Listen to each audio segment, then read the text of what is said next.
All right, video number 2 of the day. I was just talking to some people about in regards to a situation that happened a while ago, and I'm going to speak vague, but in the future, 10, 15, 20 years from now, I hope the people that this video applies to understand what I'm saying. So, the reason why I haven't came after an individual is because I feel like it's not my fight, you know. So I feel like you wronged me. You went to the police, you lied, and then you expected me to come home after everything was all said and done. And then because I would not come home, because you got one time to cross me. You know what you did. And sometimes when people say a lie long enough that they believe it's the truth. They believe it's the truth, but I kept my videos, I kept my messages. It just, it kind of exonerates me a little bit. You know what I mean? Because you depicted me as somebody who was habitually violent towards you, but the video shows otherwise. You know, and please believe I'm keeping them shits. You know what I mean? I'm just, I document everything. I keep everything. You know what I mean? So I keep, my screenshots. I keep my messages. So if anybody in the future comes to me and be like, hey man, why wasn't you there for this? Why'd you this, that? You ran, you a coward. I'm gonna be like, hey, look, you know what I mean? Here go my evidence right here, is that I'm not the person who set the tone for your life. You want to blame me so bad, but I'm not the person that set the tone for your life. If you grow up and you become a stripper, you become a hooker, or you become 5 kids with a dead-end job, do not blame me. I got all my documentation, you know what I mean, that states otherwise. It ain't my fault that, the people who were supposed to be the architects of your life, through their own selfishness and through their own greed, chose this path for you. It's not my fight. I set the standard, you know what I mean? I said, I put plans in motion. And sometimes women, no matter what they say, do not want a man in charge. They feel like a man is an accessory, not a necessity. So when I present myself as a necessity, they don't like that shit. You know what I mean? You want to be able to do whatever the fuck you want, fuck a nigga, take his money and leave. And because I won't allow that to happen, because I won't allow you to run me or rule me, now all of a sudden I'm a bitch ass nigga, I'm violent, I'm this, that, and the third. You know what I mean? But I will always be me. I will always be me. I will never let you run me. If you enter my world, you're doing just that. You're entering my world. You're entering my domain. So for you to come inside my domain and try to change my outlook or change who I am, change the PlayStation, change, everything like that, it's just not going to happen. I set the tone. I'm a brilliant man. You know what I mean? I'm brilliant. I'm cognizant. I'm logistical. I'm logic. I'm not so much of an asshole that I won't sit and listen to nobody, but I will call bullshit. A lot of times, you meet people and they just want to be taken care of, or they claim that they won't love, or they claim that they won't help. And then the second you give it to them, they start rejecting it because they feel obsolete.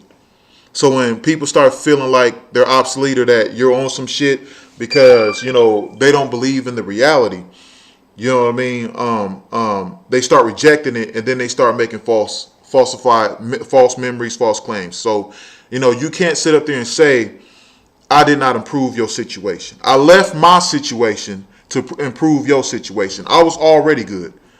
You know what I mean? I already had my garage. I already had my condo. I already had, money in my pocket. I already had, everything that I wanted.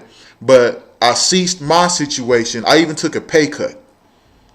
I took a $3 an hour pay cut, and I left the state to come help you. And when I met you, you were in the hood. Okay, you were in the hood, you were in shitty ass apartments, and what I did was I came in and I changed that situation. I changed your living conditions.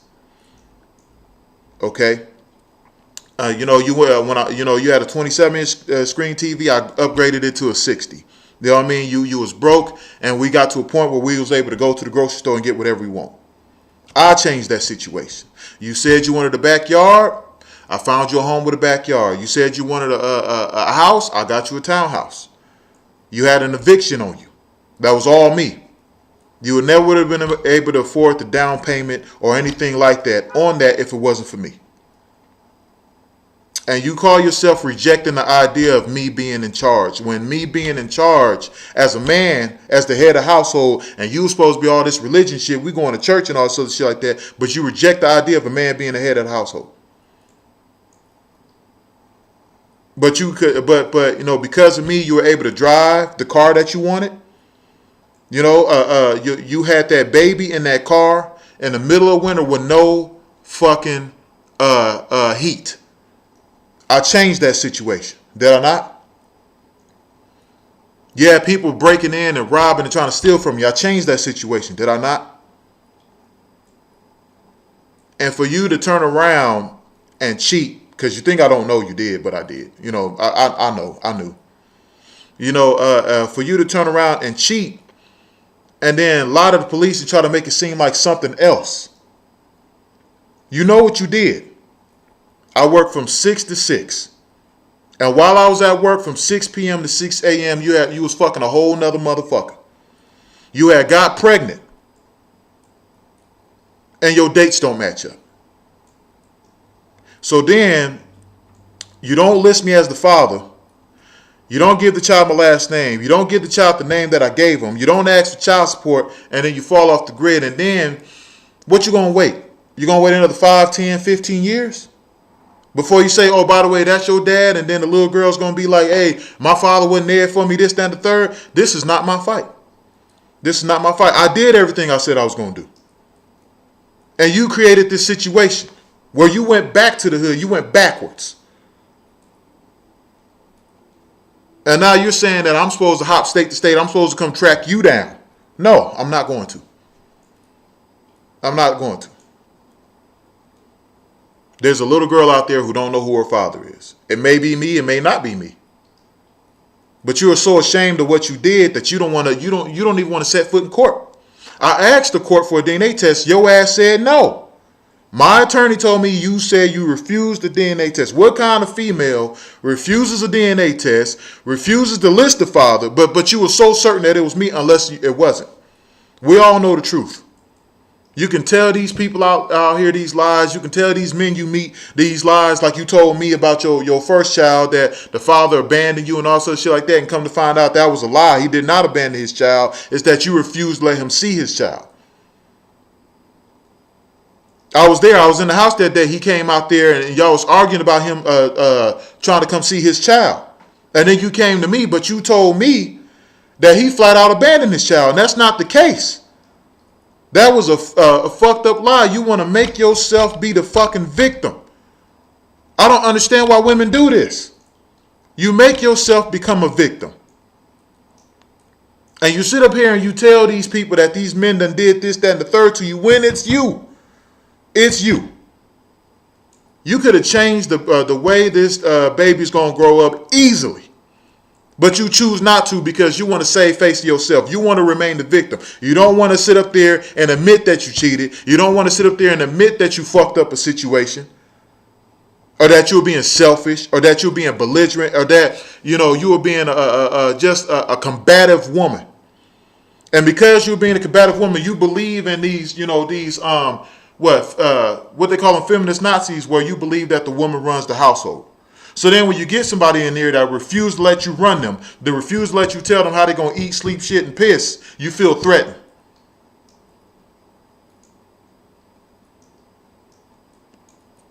So then you sabotage the situation. Well, now your kids, instead of growing up with a father, they grow up without a father. But you created this, but then when they get older, you're going to blame everybody else but yourself. And I'm making this in 2019 because in the year 2029 or whatever like that, when they damn near fucking grown or whatever the fucking case may be, I don't want you saying shit to me. Don't knock on my door. Don't do nothing. Because by that time, if it is my child, they wouldn't have learned my ways. They don't know me. So they think that they're entitled to whatever it is that I do simply because they're related. And I just don't see it that way. Because had they would have grew up under my guidance, they would have became a different person. But now you're telling me that I have to accept the person that they became on account of you. So on the count of you, I'm supposed to jump in when they're all damaged, when they're all hurt, when they done got niggas ran through them, when they got 5 or 6 kids, when they just like defeated by life. Now you're saying, oh, by the way, that's your dad. So you're saying on the strength of that, I'm supposed to sacrifice my life to correct your mistakes. And I just don't see it like that. I don't see it like that. You have the opportunity now to come to me. If you don't come to me now and you don't want to work this out now, I'm going to close the door on them later. I'm telling you that. I'm not going to wait before they become infested and changed by society and become an intoxicated person, and then you throw them on me, and then now they're all toxic on me. Now they're tearing down my household. So if you got somebody, so say hypothetically, you got a child and the mother's playing games. You know what I mean? And then the child grows up and the child's just like a deviant. The child's, like the motherfuckers on Maury. They fucking everything. They had 2 miscarriages. They smoking weed. They got tattoos everywhere. But then, I done moved on from my life. I done did everything I had to do. But now you're bringing them back into my situation. And I done succeeded. I got other kids, and my kids is good, and the house is good, and I got a nice wife and all this other stuff like that. Now you expect for me to let this toxic child in and corrupt everything in the house. So now me and my wife's relationship is fucked up. She's corroding the other children, you know what I mean? Because they're going to look up to her because they're going to be happy to have an older sibling. You know what I mean? So now they're mimicking her behaviors, her toxic behavior. So I'm supposed to allow a toxic child to enter back in the fold and corrupt the whole house. Simply because of a choice you made years prior. I'm going to tell you no. People are going to say it's heartless. People are going to say at the end of the day, they're going to have that at the end of the day speech. And I'm going to tell you no. And I'm going to say here's why. Because she's too far gone. She's too far gone to change anything. And these children who I did stay with, you know what I mean? They're valedictorians, they're honor rolls, they know a different side of Pops. But then you let this child come in and they just have the worst thing to say, and I'm just supposed to tolerate it simply because? No, I'm going to say no. I'm watching Paternity Court and all this other stuff, and the first thing they do is go after the man. But, they don't say shit about, the bitch cheating, or she sleeping around, or she took the baby and left the state and all this other shit like that. They're saying that it's the man's job to go state to state hunting them down. And I'm going to tell you no. It's not my responsibility to find out who your child's father is. It's your responsibility to find out who your child's father is.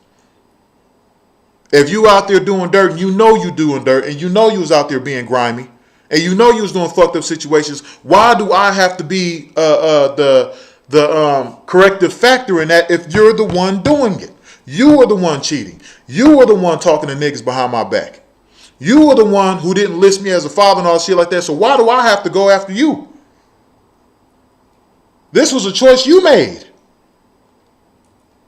You made this choice. So no.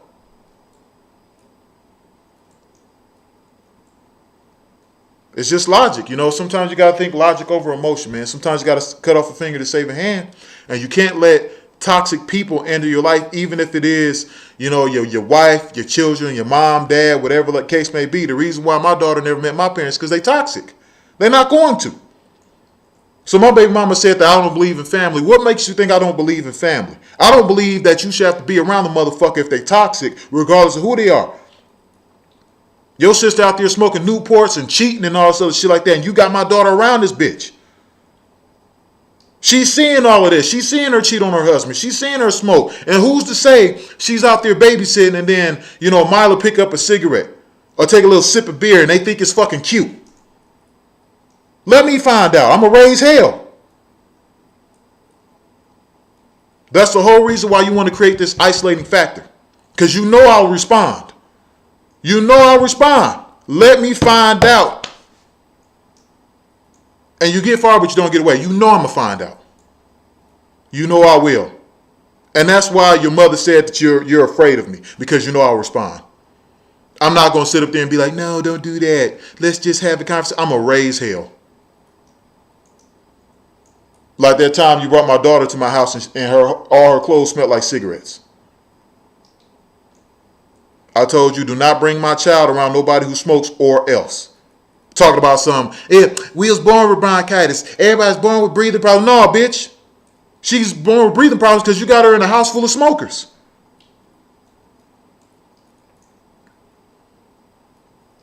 Or she's learning bad traits because you got her around people who are bad traits. I don't give a fuck if there is her cousin or her aunt or whatever like that. If she's not learning something constructive, if she's not learning something positive, then she needs to stay away from them. I don't care who they are. But you telling me for the simple fact that because that's your mom or that's the sister or that's the uncle, whatever like that, that they have to be around that. And that she has to become a product of her environment. I was arguing with you about you saying that it was okay. Mila had a boyfriend at the age of 8. No, it's not okay. She don't get a boyfriend until she leave the fucking house. Your curriculum becomes better than the relationship. There was no way while you're not an honor roll student, but you're in a fucking relationship. There's no way. Why are you allowing this to happen to your child? Why do you want your child to grow up to be a servant like me and you? So what, you think it's okay? You think it's okay that she grow up, go get a dead-end job and work that bitch for 50 years? Like you? Are you setting up plans for her future? Because I am. Are you the architect of their life? Or are you out here being selfish? Or are you out here worried about yourself so much that you were willing to let her work at a fast food restaurant, let a group of people yell at her about a sandwich, or let a boss scream at her, so you don't feel no type of way that somebody's controlling her life? That's okay to you. All this retarded ass shit you pulling. Both of y'all act on emotion, and I'm just letting you know right now. I'm on the come up, and once I get to that level, once I reach God mode, I ain't gonna hear nobody. Once I reach God mode, I'm not gonna hear nobody. And you're gonna say I'm heartless, you're gonna say I'm this, that, and the third, but at the end of the day, I gave you an opportunity. And once that door closed, it is shut. I don't give a fuck what you say. I don't give a fuck if you think time heals all wounds and you want to move past it. I'm not a forgiving man, and you know this. I'm not a forgiving man. I'm not going to wait until the kids are 25, 30 years old and just be like, come on, man. We all should just sit down and have a conversation. Nope, you should have had that conversation 20 years ago. Don't wait till 29 when I'm 50.